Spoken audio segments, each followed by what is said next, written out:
अपनी बहन को जो वरदान मिला हुआ था कि वो माने साल चादर जो है से उसको साल दे पर रहेगा तो उसको वो नहीं जलेगी, तो उसको जो है से कि जे प्रहलाद को लेके बैठ गई अग्निकुंड में और जो है से कि वो उसको प्रहलाद को जलाने के लिए।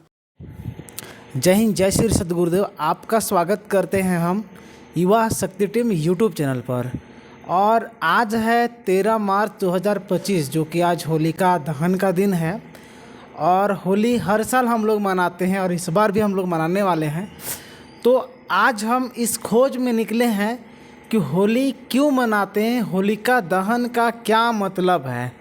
इस खोज में हम निकले हुए हैं, उसकी जानकारी प्राप्त करने के लिए हम आज आए हैं पूर्व डीएसपी सीपी यादव जी के यहाँ, और उनसे आज हम जानकारी प्राप्त करेंगे कि होली क्यों मनाते हैं, आखिर इसका मुख्य उद्देश्य क्या है, होलिका दहन का मुख्य उद्देश्य क्या है, रंगोत्सव जो हम लोग मनाते हैं होली में उसका क्या मुख्य उद्देश्य है, उसके पीछे रहस्य क्या है। इन रहस्यों को जानने के लिए आज हम पूर्व डीएसपी सीपी यादव जी के पास आए हुए हैं। तो सबसे पहले आपका स्वागत है सर। जय सद्गुरुदेव। जय सद्गुरुदेव। तो अब हम लोग सर का कहना था कि यहाँ पर आपका लाइब्रेरी है, पुस्तकालय। हाँ। तो अधिक जानकारी के लिए हम सभी अभी सर का लाइब्रेरी में जाएंगे और लाइब्रेरी में बैठकर इस विषय में चर्चा करेंगे। तो जय सद्गुरुदेव, जैसा कि आप देख सकते हैं अभी हम आ चुके हैं हमारे वरिष्ठ गुरु भाई पूर्व डीएसपी सीपी यादव जी के लाइब्रेरी में, और यहाँ पर अभी हम उनसे जानकारी प्राप्त करेंगे सर से कि होली का मुख्य उद्देश्य क्या है। क्योंकि जब तक एक वरिष्ठ लोगों से जो आध्यात्मिक जानकार व्यक्ति है उनसे हम जानकारी प्राप्त नहीं करेंगे तो हमें वास्तविक जानकारी आप तक मिल ही नहीं सकती है। आज का जो समय है, आजकल हुल्लड़बाजी बहुत ज़्यादा बढ़ते जा रहा है होली के नाम पर। कहीं कीचड़ फेंका जा रहा है, कहीं कपड़े फाड़े जा रहे हैं, कहीं बदमाशी हो रहा है, मतलब कुछ भी उल्टे सीधे गाने बजाए जाते हैं, उसमें डांस किए जाते हैं। इस तरह की जो घटनाएं हैं समाज में अब आजकल बढ़ते जा रहा है। तो इन सब को देखते हुए मेरे मन में ख्याल आया कि आखिरकार होली का मुख्य उद्देश्य क्या है, इसका आध्यात्मिक रहस्य क्या है, इसके पीछे जो गूढ़ रहस्य छुपा हुआ है वह क्या है, जो हमारे परंपरा में पहले जो निर्धारित किया गया है उसका मुख्य उद्देश्य क्या था, क्यों हम होली मनाते हैं, इसका क्या उद्देश्य है। तो इस जानकारी को लेने के लिए आज हम आए। होलिका दहन का मुख्य उद्देश्य क्या है, हम रंगोत्सव मनाते हैं उसका महत्व क्या है, वो क्यों मनाते हैं हम रंगोत्सव एक दूसरे को लाल गुलाल लगाते हैं, रंग लगाते हैं, है ना, होलिका दहन करते हैं, आखिरकार उसके पीछे का रहस्य क्या है, होली हम क्यों मनाते हैं और विहंगम योग में होली का क्या महत्व है। इन सारी जानकारी को अभी हम चर्चा करेंगे। हमारे पूर्व डीएसपी सीपी यादव जी और हमारे विहंगम योग संत समाज में एक वरिष्ठ गुरु भाई भी हैं। और ये जो आप लाइब्रेरी देख रहे हैं इनका, इसमें पूरा एक से एक बढ़कर ग्रंथ हो रखे हैं, काफ़ी सारे ग्रंथों का अध्ययन करते हैं, पूरा का पूरा एक ग्रंथों का एक लाइब्रेरी ही इनके पास मौजूद है। तो इसलिए हम इनके पास आए हैं, क्योंकि जो जानकार व्यक्ति होता है जानकारी उसी से लिया जाता है। तो आपका स्वागत है सर, बहुत बहुत धन्यवाद, आप हमारे चैनल पर आए और आज हम आपके साथ चर्चा करेंगे। तो सर, हमारा सबसे पहला प्रश्न है कि हम होली क्यों मनाते हैं, इसके पीछे का मुख्य उद्देश्य क्या है और होलिका दहन क्यों मनाया जाता है, ये सारा हमारा मुख्य उद्देश्य है जानना। हमारे अंदर जिज्ञासा है कि आखिर होली क्यों मनाया जाता है, इसके अंदर जो गूढ़ रहस्य, आध्यात्मिक रहस्य क्या है। आजकल लोग हुल्लड़बाजी करने में तुले हुए हैं। इसका जो मुझे लगता है कि मुख्य उद्देश्य था उससे काफ़ी दूर समाज हमारा चलता जा रहा है। इसके लिए हम क्या कर सकते हैं, इस विषय में आप कुछ जानकारी देंगे। हम इस उद्देश्य से आपके पास हैं, आप जानकारी दें कि होली क्यों मनाते हैं, होलिका दहन का क्या उद्देश्य है, और हम रंगोत्सव जो मंगाते हैं उन सब के पीछे क्या वास्तविक रहस्य है, इसका क्या मुख्य उद्देश्य है। जय सद्गुरुदेव, आपको भी बहुत बहुत धन्यवाद जो आप इस बिंदु पर जानकारी के लिए मेरे आवास पर आप आए बहुत दूर से। पता नहीं आपको कैसे जो है सही आभास हुआ कि आपको इस बिंदु पर मुझसे कुछ बातें जो है से जानकारी मिल सकती है। होलिका दहन, होली का पर्व, ये जो मनाई जाती है हमारे देश में, भारतवर्ष में, ये सभी सारे के सारे जितने भी पर्व हैं भारतवर्ष में, ये सब पौराणिक कथाओं पर आधारित है। और पौराणिक कथाओं पर ही जो है ये सब पर्व त्यौहार प्राचीन काल से लोग मनाते आ रहे हैं। हालांकि इसका संत साहित्य में कहीं इसका जो है कोई जिक्र नहीं है, क्योंकि संत साहित्य इन सबों से अलग है। रह गया कि हम लोग संसार में हैं तो संसार से अछूता नहीं है। हम लोग बचपन से ही देखते आ रहे हैं, होली के समय पहले जो है इसको बहुत लोग खुशियों का पर्व मनाते थे, खुशियों का पर्व होता था। उस समय जो है से क्या गरीब, क्या अमीर, क्या छोटा, क्या बड़ा, सभी जो है अनुशासित ढंग से होली का पर्व मनाते थे और अच्छे ढंग से सब एक दूसरे के गांव में दरवाजे पर जा जा के लोग होली का गीत गाते थे और नारी पुरुष सभी के सभी जो है से उमंग में भरे हुए रहते थे। लेकिन जैसे जैसे समय बीतता गया वैसे वैसे इसमें बहुत तरह की विकृति उत्पन्न होने लगी और विकृति यहाँ तक उत्पन्न हो गई कि अब होली के नाम से, होली पर्व के नाम से लोगों को डर लगने लगा, क्योंकि इसमें लोग अपने धर्म को भूल गए, सनातन धर्म को भूल गए और उसको भूलने के कारण ये इस पर्व को इतना बदनाम कर दिया गया कि सनातन धर्म के मानने वाले हिंदू समुदाय संप्रदाय के लोग ही अब इससे किनारा करने लगे। तो यह पर्व जो है पहले खुशी का पर्व था, अब यह पर्व एक चिंता का विषय बनते जा रहा है। क्योंकि मैंने देखा है अपनी आँखों से शहर में कि कोई भी अनजाने आदमी आ रहे हैं, जा रहे हैं अपना बाज़ार में कुछ सामान खरीदने के लिए, उनके देह पर जो है से कि जब नाली का सड़ा हुआ गंदा कीचड़ जो है से कि फेंकते थे लोग, अब फेंक के उसका पूरा कपड़ा को गंदा कर देते थे, दुर्गंध देता था। कोई जो है से कि जब छत के ऊपर से जो है से कि रंग बाल्टी भरा रंग जैसे डाल दिया आते जाते लोगों को, तो इस प्रकार जो है से कि भगदड़ मचा हुआ रहता है। दूसरी चीज़ है कि हमको ये समझ में नहीं आया कि हमारे सनातन धर्म को मानने वाले लोग ये होली के समय अभक्ष भोजन, मीट मुर्गा, शराब, दारू, इसका सेवन का प्रचलन क्यों बढ़ा दिए, क्यों लोग करते हैं? ये तो धर्म का चीज़ नहीं हुआ, ये तो अधर्मियों का चीज़ है, ये तो जो है से दानव प्रवृत्ति का चीज़ है, ये तो जो है से कि मानव प्रवृत्ति का भोजन नहीं है ये।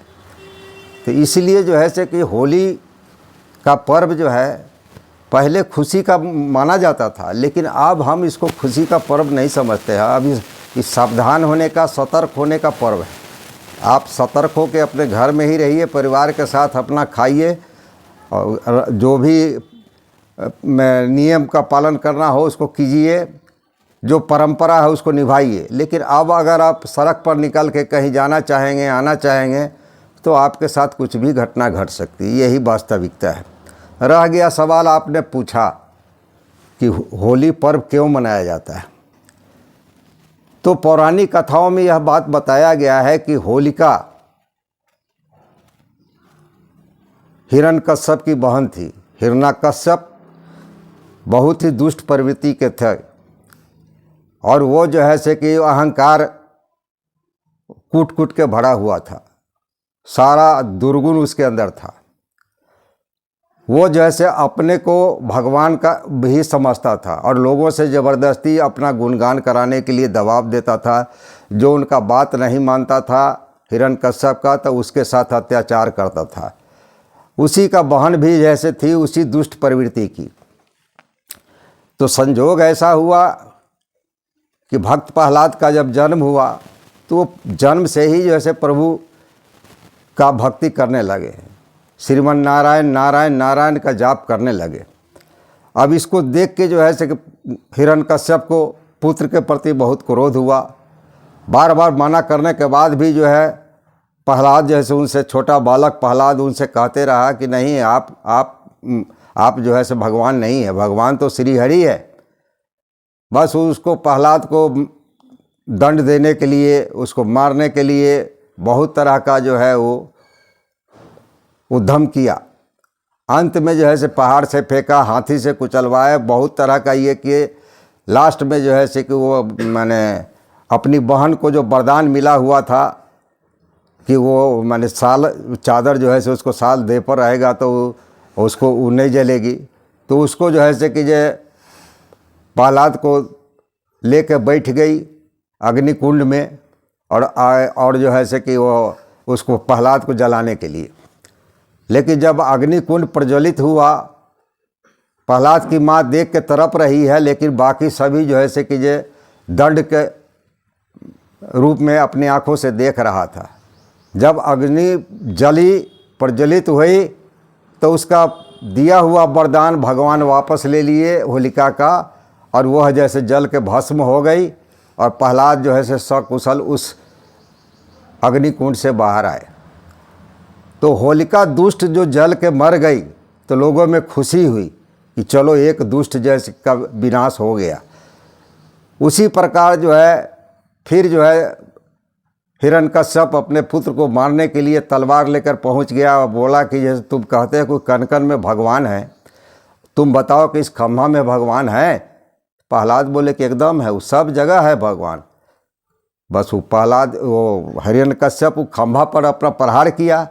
प्रहार करने के बाद जो है से भगवान श्री हरि नरसिंह अवतार में प्रकट हुए, और प्रकट होने के बाद जो है से कि हिरण्यकश्यप को जितना भी सारा वरदान मिला हुआ था कि धरती में नहीं, आकाश में नहीं, जमीन में नहीं, ये सारा जो है से उसके वरदान को समाप्त करते हुए भगवान हरि विष्णु उनके अपने दोनों जांघा पर सुला दिए और उसका जो है से कि ये वध कर दिए नाखून से। तलवार अस्त्र शस्त्र दिन रात ये सारा माने ख़त्म हो गया, माने कोई उसका वरदान काम नहीं किया।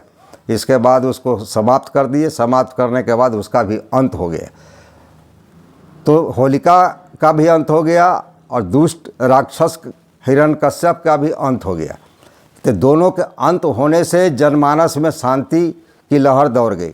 इसी शांति को लोग होलिका के दहन के रूप में खुशी मनाने लगे, और इस खुशी में लोग एक दूसरे को रंग अबीर गुलाल लगाने लगे। तब से यह जो है से कि ये होली का पर्व मनाया जाता है। लेकिन इसमें यह जो है से व्यवस्था प्राचीन काल में जो विद्वानों ने ऐसी सोचकर इस तरह की व्यवस्था की है ना। जहाँ तक सवाल है हिरण्यकश्यप का और होलिका का, तो हिरण्यकश्यप और होलिका ये दुष्ट का प्रतीक है, और वो दुष्ट आज भी है। आज भी हमारे समाज में, संसार में वो दुष्ट है, और वो दुष्ट के चलते जो है से शांति सुख सब मुश्किल में है। तो ये होलिका दहन कहा जाता है, सिर्फ एक होलिका के दहन करने से नहीं होता है। होलिका दहन का मतलब होता है कि हम अपने अंदर के विचारों, जो दुष्ट विचार है, काम क्रोध मद लोभ मोह मत्सर इत्यादि, इन विचारों को त्याग कर दे, यानी जला दे, तब जाकर सुख मिलेगा, शांति मिलेगा। इसी को नित्य अनादि सदगुरु ने कहा, कबीरा चले बाजार लिए लुकाठी हाथ, जो घर झाड़े अपना चलो हमारे साथ। तो अज्ञानी लोग समझते हैं कि कबीर साहब जैसे बोल रहे हैं कि अपना घर जलाओ और मेरे साथ चलो, वो अज्ञानी लोग हैं। वो उनका कहने का भावार्थ यह है कि जो आपके अंदर में जो अवगुण भरा हुआ है, सटविकार भरा हुआ है, आप उसको त्यागिए और त्याग के आप चलिए हमारे साथ। वो कहाँ चलिए तो सत्य मार्ग पर प्रभु से दर्शन हो जाएगा। लेकिन आज भी समाज में सब जगह वो होलिका और हिरण्यकश्यप स्वभाव के व्यक्ति मौजूद है, जिसके चलते पूरे संसार में अशांति फैला हुआ है। जहाँ तक पौराणिक कथाओं की बात है तो हिरण्यकश्यप कश्यप ऋषि के पुत्र थे और भगवान भी कश्यप ऋषि के ही पुत्र थे। दोनों के माता अलग अलग थे। अदिति के गर्भ से भगवान पैदा लिए, दिति के गर्भ से हिरण्यकश्यप एवं हिरण्याक्ष जैसे दुष्ट पैदा लिए। तो दोनों तो एक ही पिता के संतान हैं, लेकिन दोनों का पालन पोषण अलग अलग हुआ। तो उसी प्रकार हमारे परिवार में भी एक ही पिता के अनेक संतान होते हैं, लेकिन उसका संगत, सत्संग, कुत्संग प्रभाव पड़ता है उसका, और प्रभाव के कारण जैसे एक संत प्रवृत्ति के बन जाते हैं, एक दुष्ट प्रवृत्ति के बन जाते हैं। तो इसी को मिटाने के लिए यह संकेत देता है कि आप अपने अंदर की जो विकार है उसको जला दीजिए। इसी को होलिका दहन कहा जाता है जी।